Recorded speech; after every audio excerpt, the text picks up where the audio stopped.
last episode. I was actually shot about a mile from here, about 20-30 minutes ago. And we talked about rock jetties. So what's the first place we're going to try today? Another rock jetty, a whole different one. Let's see what we can do here. Got a first fish on this spot, a flounder. We're going to bounce around a little bit here. Try to make another episode. That'll make 2 DockSide TVs in one day.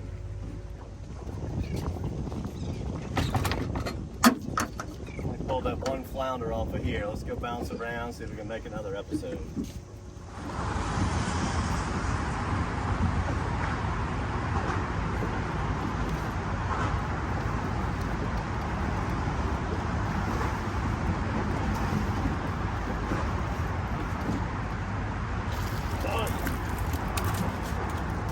Big, beautiful trout right there. Started off shooting DockSide TV number 1, which you saw last week, the last episode, out here on the same day. So our last stop was right at the choke points where Pontchartrain dumps into the Wrigley's. I only caught one flounder. The water was pretty chalky in there. So I decided to come back to the bridges. This area right here, this is kind of just like a quick little slip by, see what you can pull out of here. I don't really recommend fishing this, piece of the twin span being like your A+ spot, but if you're passing by it, that early summer, it's always worth a check. And when you do catch some trout on it, they're really nice. We're using a midnight mullet today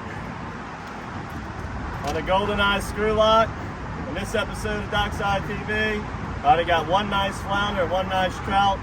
See if we can bounce a few areas, probably on some of the bridges here. We're gonna leave the trestle alone, see what's going on up on this side. The water's much cleaner over here to the west a little than over there on the eastern part of the lake. Now when you're fishing this bridge, it's exactly like fishing the causeway.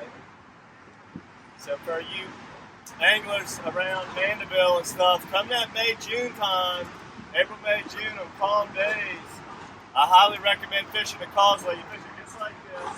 You're going to throw it up under the bridge, and you want to keep it as close to the poles as you can throughout the entire cast. Fish live right up under the bridge, real tight to the poles on this particular setup.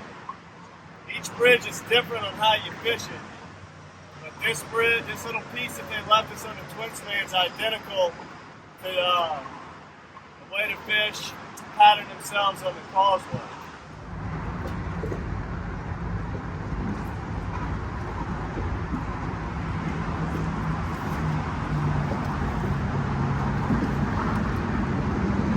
Another good one.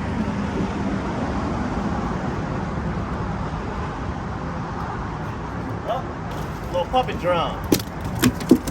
That's why he was fighting so hard.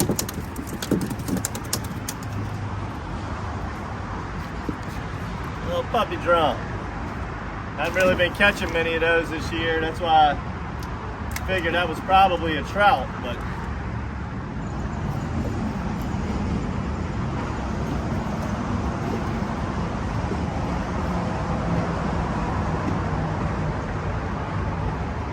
what this is.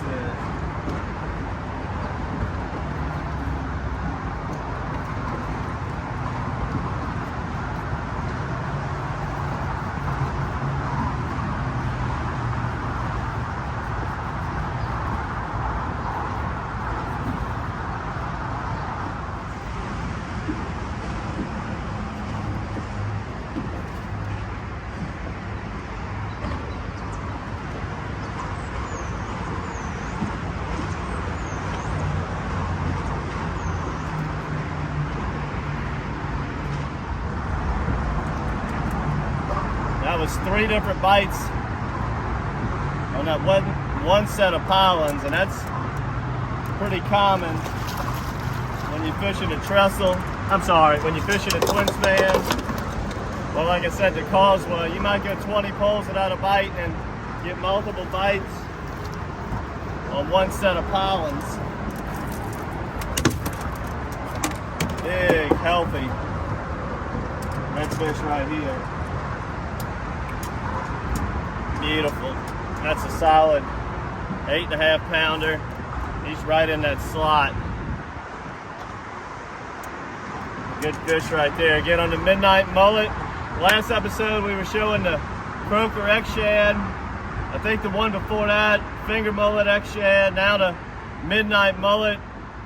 Croaker and little finger mullets are primary sources of food during that late spring, early summer.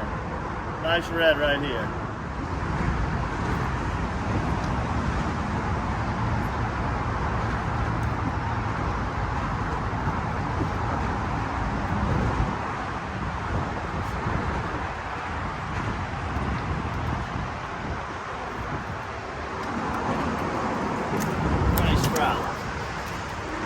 We're running out of bridge right here. Gonna pick it up, make a move, just bounce around, see what all's going on in the lake. This is one of our prettiest days we've had in a while. It's been a real windy late spring, early summer, but catching some nice trout, that midnight mullet. Already got 4 species of fish on our first 5 fish of the day. Flounder, trout, red, and that little puppy drum. So let's keep moving, see what this lake's got going on right now.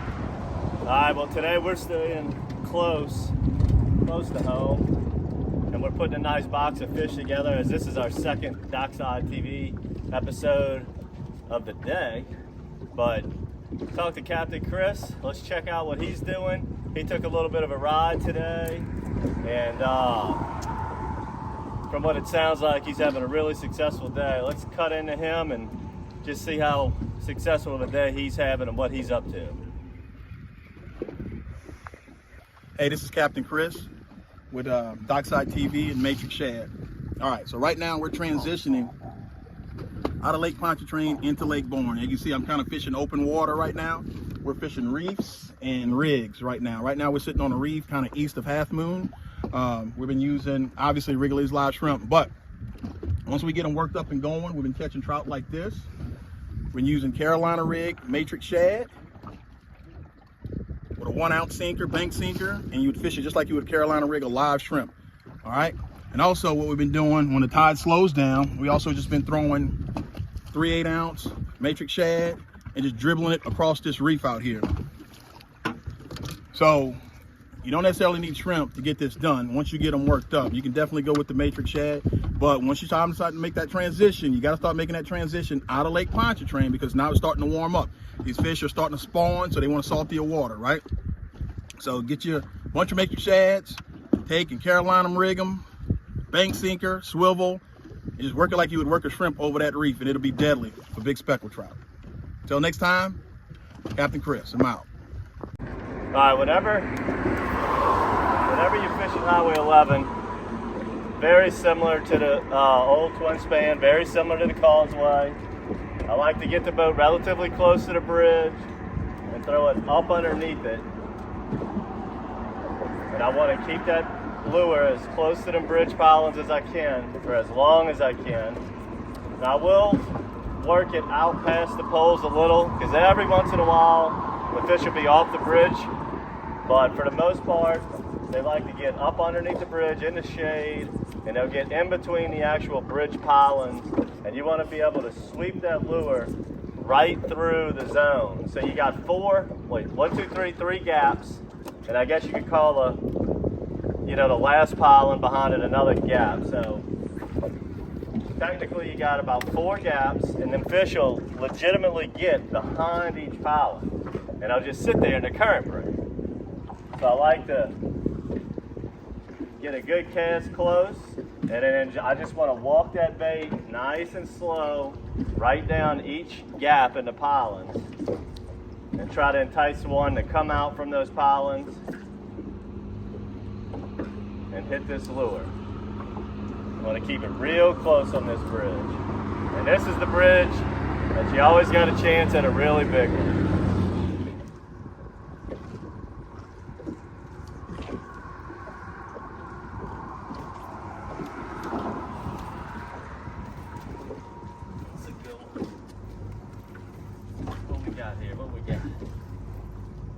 got here, pups? Oh, look what we got. Boy, these things.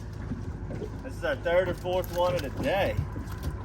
Flounders making a comeback.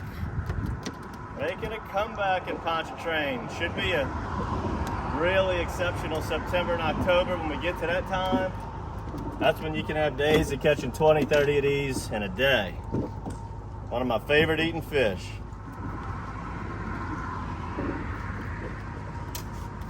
Good trout, good trout. Here we go. I hope you enjoyed this episode, guys. Shot 2 episodes today. If you want to check out the first one, go back to the last episode we shot on DockSide TV. Check out some more rock jetty points. And then we made that one so quick, decided to try some other spots. Spent most of our time on the north end of the twin span, caught some beautiful fish. So I decided to come over to the north end of Highway 11 as they, you know, they're just a mile apart in the same current line, and catching some over here too. Hope you enjoyed this episode using the Midnight Mullet Matrix Shad.